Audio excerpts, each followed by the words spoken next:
Students 94 video के साथ में। तो 93 वीडियो में बात चल रही थी किसकी, इरिथ्रोब्लास्टोसिस फिटेलिस, गर्भ रक्ताणु कोरता। तो इसमें एक पॉइंट है आइसो इम्यूनाइजेशन, तो लिखो आइसो इम्यूनाइजेशन, आइसो इम्यूनाइजेशन, इसके बारे में देखिएगा क्या है ये। ध्यान देना कि जब किसी RH नेगेटिव व्यक्ति को RH पॉजिटिव रक्त चढ़ा दिया जाता है, RH नेगेटिव व्यक्ति को RH पॉजिटिव रक्त चढ़ा दिया जाता है, तो RH नेगेटिव व्यक्ति में क्या हो जाता है, एंटीबॉडी उत्पन्न हो जाती हैं। किसके प्रति, RH नेगेटिव के प्रति। तो RH नेगेटिव व्यक्ति में एंटीबॉडी उत्पन्न हो जाती हैं, जिससे क्या हो जाती है, RBC नष्ट हो जाती है, अतः RBC से क्या हो जाता है, गुच्छन हो जाता है। क्योंकि एंटीजन और एंटीबॉडी समान होते हैं, एक ही प्रजाति के होते हैं, और इसी क्रिया क्या बोलते हैं, आइसो इम्यूनाइजेशन। तो आप इसमें लिखें, जब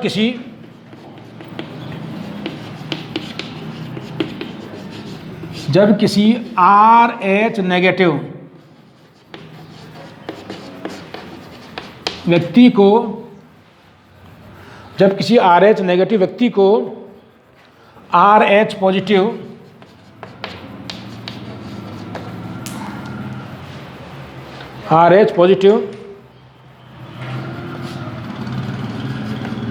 व्यक्ति का रक्त चढ़ा दिया जाता है, तो RH नेगेटिव व्यक्ति में, RH नेगेटिव व्यक्ति में क्या होगा, एंटीबॉडी उत्पन्न हो जाती हैं। व्यक्ति में एंटीबॉडी किसके खिलाफ, इसे बोलेंगे हम एंटी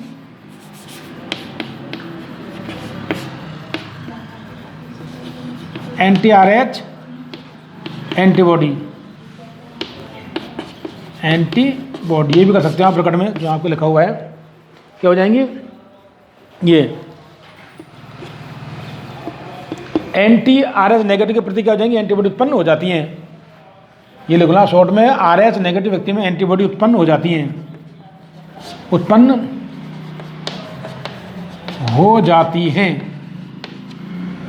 जाती हैं, जिससे RBC रक्ताणु RBC नष्ट हो जाती हैं, RBC नष्ट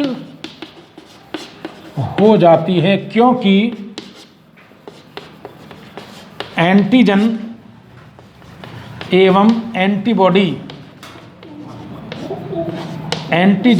एंटीबॉडी समान, ये भी कह सकते हैं एक ही प्रजाति के होते हैं। इस क्रिया क्या बोलेंगे, आइसो इम्यूनाइजेशन। इस घटना को आइसो इम्यूनाइजेशन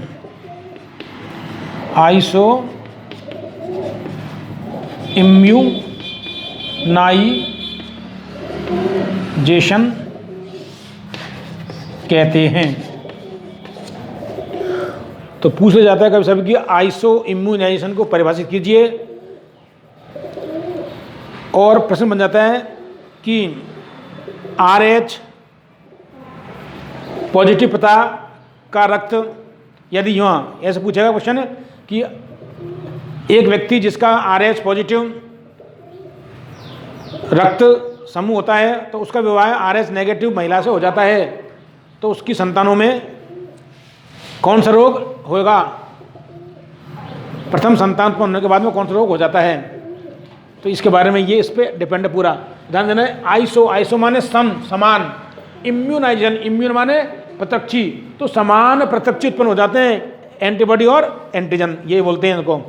तो क्या है कि जब RH नेगेटिव व्यक्ति को RH पॉजिटिव व्यक्ति का रक्त चढ़ा दिया जाता है, ध्यान देना, तो RH नेगेटिव व्यक्ति में, कौन से व्यक्ति में, RH नेगेटिव व्यक्ति में एंटीबॉडी उत्पन्न हो जाते हैं, अर्थात एंटी RH नेगेटिव एंटीबॉडी उत्पन्न हो जाते हैं।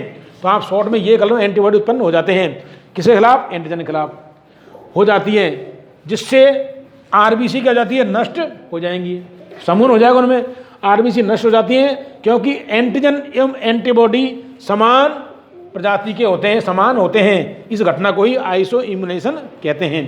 तो ये कारण क्या है उसका, एंटीजन एवं एंटीबॉडी प्रतिक्रिया।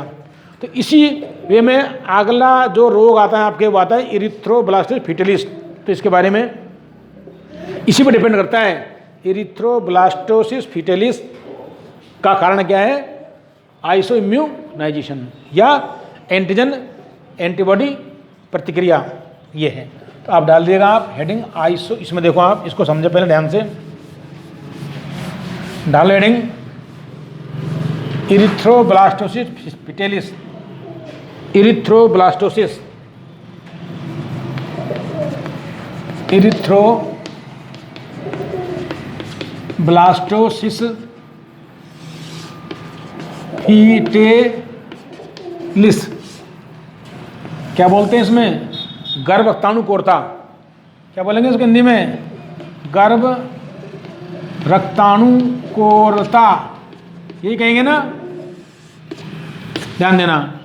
इरिथ्रोब्लास्ट, मैंने आपको शुरू में बताया था कि RBC को इरिथ्रोब्लास्ट भी कहते हैं, नहीं कहते हैं क्या। तो इरिथ्रोब्लास्टोसिस RBC का नष्ट होना, कैसे होंगी, गुच्छन होकर के। तो इसमें देखेगा होता क्या है कि आपको पता होना चाहिए कि RH कारक का प्राकृतिक रूप से कोई एंटीबॉडी नहीं होती है, ध्यान देना। जबकि प्रतिजन A, मतलब एंटीजन A और एंटीजन B की क्या होती है, एंटीबॉडी होती है। क्या बनेगी, एंटीजन A की एंटीबॉडी क्या होती है, B, ध्यान रखने बात, प्रत्यक्ष विपरीत होते हैं, और एंटीजन B की एंटीबॉडी स्मॉल a के रूप में दर्शाते हैं। तो इसमें ध्यान देना, इसमें होता क्या है कि जैसे मान लीजिएगा RH नेगेटिव माता जी हैं, ध्यान देना, और RH पॉजिटिव क्या है, पिताजी। तो इनकी जो संतानें होंगी, ध्यान देना,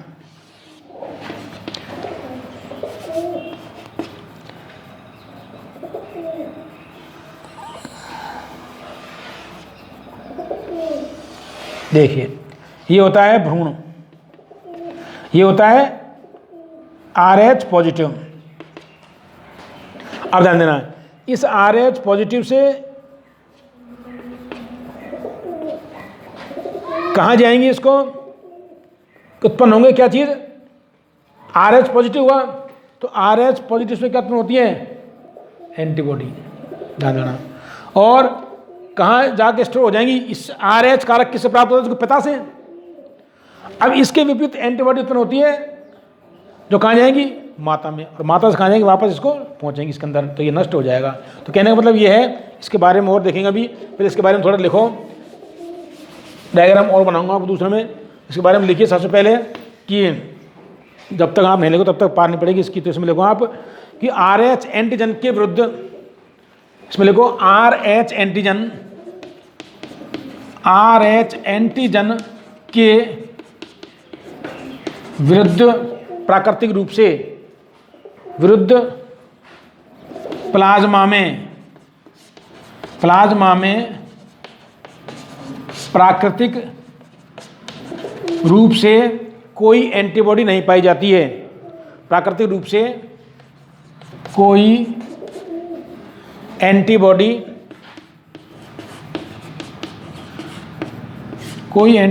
नहीं पाई जाती है, नहीं पाई जाती है, कोई एंटीबॉडी नहीं पाई जाती है। अगर कोई, यदि RH नेगेटिव व्यक्ति को, यदि RH नेगेटिव व्यक्ति को बार बार RH पॉजिटिव रक्त दिया जाता है, बार बार RH पॉजिटिव रक्त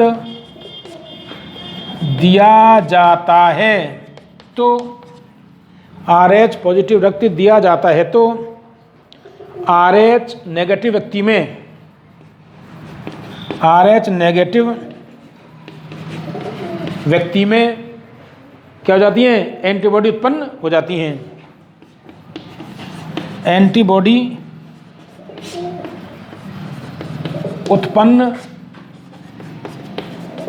हो जाती हैं, एंटीबॉडी उत्पन्न हो जाती हैं, मतलब एंटी RH नेगेटिव एंटीबॉडी, ध्यान देना, उत्पन्न हो जाती हैं। बार बार रक्त दिया जाता है तो क्या उत्पन्न हो गई? एंटीबॉडी, जबकि प्राकृतिक रूप से कोई एंटीबॉडी नहीं होती है। यदि उत्पन्न नहीं होती है तो कोई रोग नहीं होता। अब इसके कारण रोग होता है।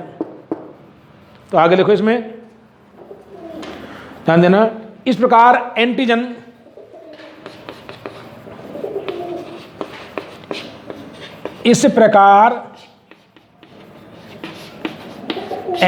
एंटीबॉडी प्रतिक्रिया, एंटीजन एंटीबॉडी प्रतिक्रिया, एक मिनट को, एंटीजन एवं एंटीबॉडी यह लिखो आप, दोनों क्या होते हैं? समान होते हैं। एंटीजन एवं एंटीबॉडी दोनों समान होते हैं, समान होते हैं, जिससे RBC क्या जाती है? नष्ट हो जाती है, जिससे RBC नष्ट हो जाती हैं, जिससे RBC नष्ट हो जाती हैं। इसे ही इरिथ्रोब्लास्टोसिस कहते हैं, इसे ही इरिथ्रोब्लास्टोसिस कहते हैं। तो RBC का नष्ट होना क्या कहलाता है? इरिथ्रोब्लास्टोसिस। और जब यह RBC गर्भ में पल रहे भ्रूण में होती है तो क्या बोलते हैं इसको? Erythroblastosis fetalis. ध्यान देना, जब माता के गर्भ में भ्रूण होता है तो उसे बोलते हैं फीटस, और फीटस से बनता है फीटलिस। ध्यान देना, फीटस से फीटलिस, तो गर्भवक्ताणुकोरता कहते हैं। आज तो देखिएगा, यदि RH नेगेटिव माता एक से अधिक बार RH पॉजिटिव युक्त शिशु या गर्भ धारण करती हैं तो उसमें यह रोग हो जाता है। अब कैसे होता है इसके बारे में लिखें, तो लिखो थोड़ा, यदि RH नेगेटिव माताएं, यदि RH नेगेटिव माताएं एक से अधिक बार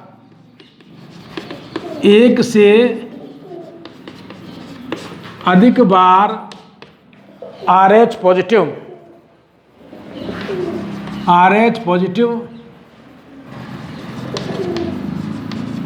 शिशु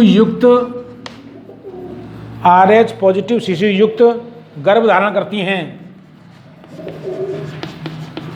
गर्भ धारण करती हैं, तो RH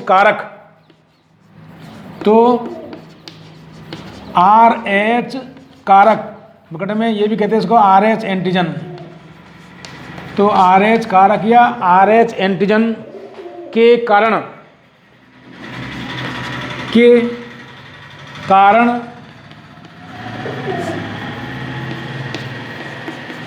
गंभीर समस्या उत्पन्न हो जाती है, गंभीर समस्या उत्पन्न हो जाती है। तो ये समस्या क्या है? रोग, गंभीर समस्या उत्पन्न हो जाती है।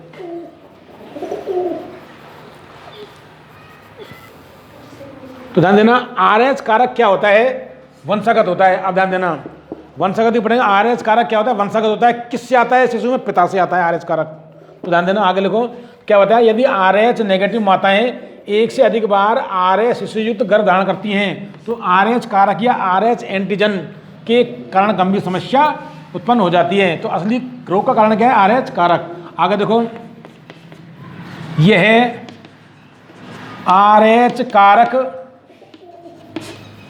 वंशागत होता है। तो देखो, यह RH कारक वंशागत होता है, वंशागत होता है। अब वंशागत होता है तो निश्चित रूप से ध्यान रखना, RH पॉजिटिव प्रभावी और RH नेगेटिव अप्रभावी होता है। तो लिखो वंशागत होता है, अतः RH पॉजिटिव प्रभावी और RH नेगेटिव अप्रभावी होता है। RH पॉजिटिव प्रभावी और RH नेगेटिव अप्रभावी होता है।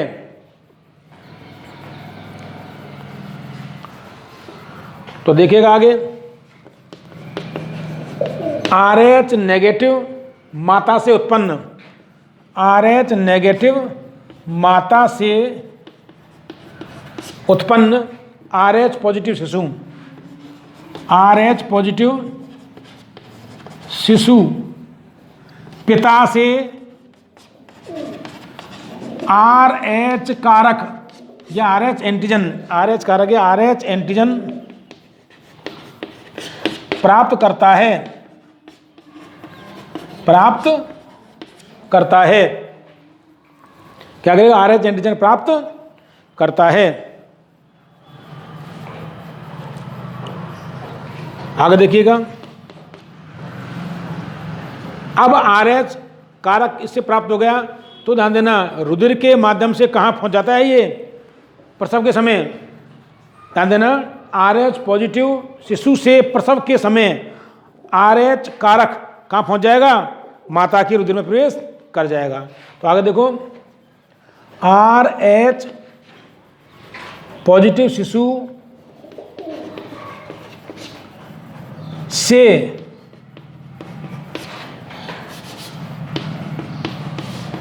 प्रसव के समय RH पॉजिटिव शिशु से प्रसव के समय यह RH कारक प्रसव के समय RH कारक या एंटीजन, ये भी कह सकते हैं RH एंटीजन, RH एंटीजन कहाँ पहुंच जाएगा? ये माता के रुधिर में प्रवेश कर जाते हैं, माता के रुधिर में प्रवेश कर जाते हैं, कर जाते हैं। तो ध्यान देना, RH कारक एंटीजन पहुंच गए माता के रुधिर में। पहले कहाँ आए थे? RH पॉजिटिव शिशु में, फिर रक्त के माध्यम से कहाँ पहुंचेंगे? माता के रुधिर में पहुंच जाएंगे। फिर माता क्या बनाएगी? एंटीबॉडी। ध्यान देना, तो आगे देखो, जिससे माता के रुधिर में, आगे देखो इसमें,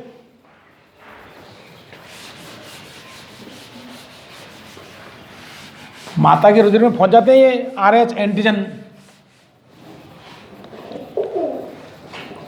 तो अपने आप ही उत्पन्न हो गई एंटीबॉडी, ध्यान रखना, जिससे माता के रुधिर में, जिससे माता के रुधिर में RH एंटीजन, RH एंटीजन क्या हो जाते हैं?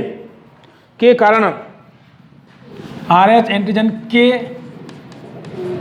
कारण क्या हो जाती है? एंटीबॉडी उत्पन्न हो जाती है। RH एंटीजन के कारण एंटीबॉडी किसके विरुद्ध? एंटी RH नेगेटिव के विरुद्ध एंटीबॉडी, एंटीबॉडी। क्यों RH नेगेटिव क्यों है? क्योंकि माता का ब्लड क्या था? RH negative. RH एंटीबॉडी उत्पन्न हो जाती हैं। उत्पन्न हो जाती हैं। तो ये एंटीबॉडी खा जाएंगे अब शिशु में।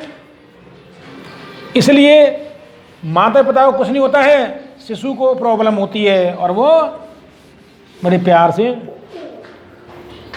जन्म से पहले ही, नवजात शिशु बोलते हैं उसको, तो उत्पन्न हो जाती है। आगे लिखो इसमें, ये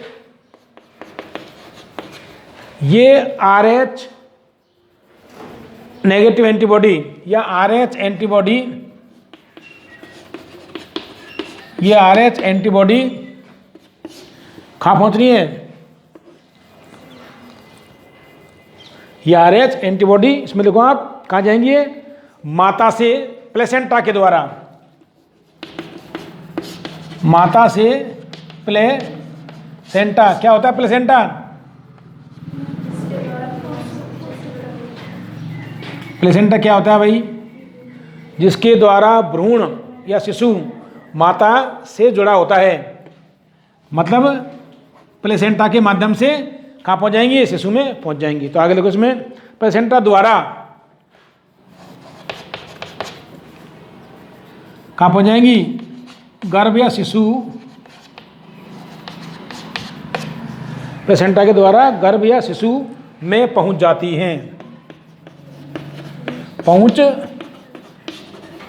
जाती हैं, पहुँच जाती हैं। और एंटीजन एंटीबॉडी प्रतिक्रिया तथा एंटीजन एंटीबॉडी प्रतिक्रिया के कारण क्या हो जाती है? उसकी आरबीसी नष्ट हो जाती हैं, के कारण आरबीसी नष्ट हो जाती हैं, के कारण आरबीसी नष्ट हो जाती हैं। किसकी? शिशु की आरबीसी नष्ट हो जाती हैं, जिससे गर्भस्थ शिशु की मृत्यु हो जाती है, जिससे गर्भस्थ शिशु की मृत्यु हो जाती है, मृत्यु हो जाती है। इसे क्या बोलते हैं? Erythroblastosis fetalis. ध्यान देना, गर्भस्थ शिशु के, गर्भस्थ शिशु के इस रोग को क्या बोलेंगे? Erythroblastosis, erythroblastosis fetalis, erythroblastosis fetalis कहते हैं, कहते हैं। ये आपका पूरा होता है